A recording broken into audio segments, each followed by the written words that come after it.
আসসালামু আলাইকুম। জামাত আর এনসিপি এরা আসলে পাকিস্তানের দোসর।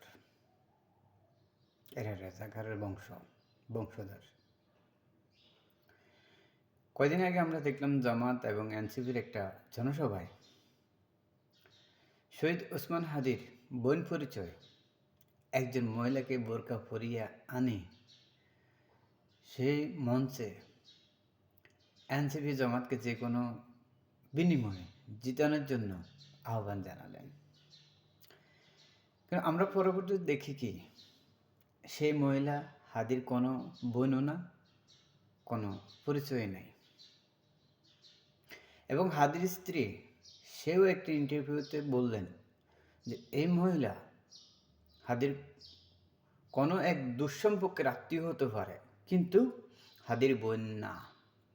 তাহলে এই এনসিপি জামাত তাদেরকে যদি মানুষ ক্ষমতায় আনে, তারা তো দেশটাকে বিক্রি করে ফেলবে, ধ্বংস করে ফেলবে। কারণ তারা এমন কোনো মিথ্যার আশ্রয় নেওয়া বাকি রাখে নেই। এই জামাত নাকি মানুষকে জান্নাতে নিয়ে যাবে, জান্নাতের টিকিটও দিচ্ছে। এই মিথ্যা কথা বলে জান্নাতে নিয়ে যাবে, এই মিথ্যার আশ্রয় নিয়ে। সেই মঞ্চে কিন্তু জামাতের আমির, বাপরে বাপ, সুম্মা সফিয়া ছিল।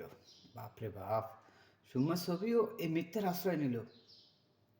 হাদির বোন পড়েছে সেই মঞ্চে একজন মহিলাকে বোরকা পরিয়ে আনে ভোট চাইলেন। সি, লজ্জা হয়। এই দাড়ি টুপিটা কি জামাতের আমির বলে আর ইসলামিক দল বলে লজ্জা হয় না? লজ্জা হয় না এই সুম্মা সফির?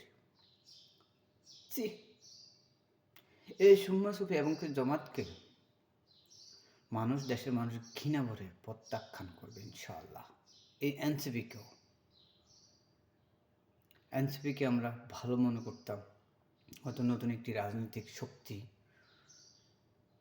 তারা বাংলাদেশের মাটিতে আবির্ভূত হয়েছে, আমরা সেটা ভাবতাম। কিন্তু এনসিপি আর এই সুম্মা সুফি জামাতের তারা একই বিটিমের কাজ করছে। ধন্যবাদ সবাইকে। ইনশাআল্লাহ সবাই আগামী 12 তারিখ সবাই এই এনসিপি এবং সুম্মা সুফিদের জামাত ইসলামকে ঘৃণা ভরে প্রত্যাখ্যান করবেন। আমরা ইসলাম চাই, কিন্তু আমরা সুম্মা সুফিদের মতো জামাত ইসলাম নয়। আমরা প্রকৃত ইসলামিক একটি রাজনৈতিক সংগঠন। আমরাও চাই ইসলাম দিয়ে দেশ চলুক, দেশের আইন কানুন চলুক। কিন্তু এই সুম্মা সুফিদেরকে দিয়ে কোনো ইসলাম নয়। এরা ইসলামের শত্রু, এরা দেশের শত্রু, জনগণের শত্রু, এরা কোরআনের শত্রু।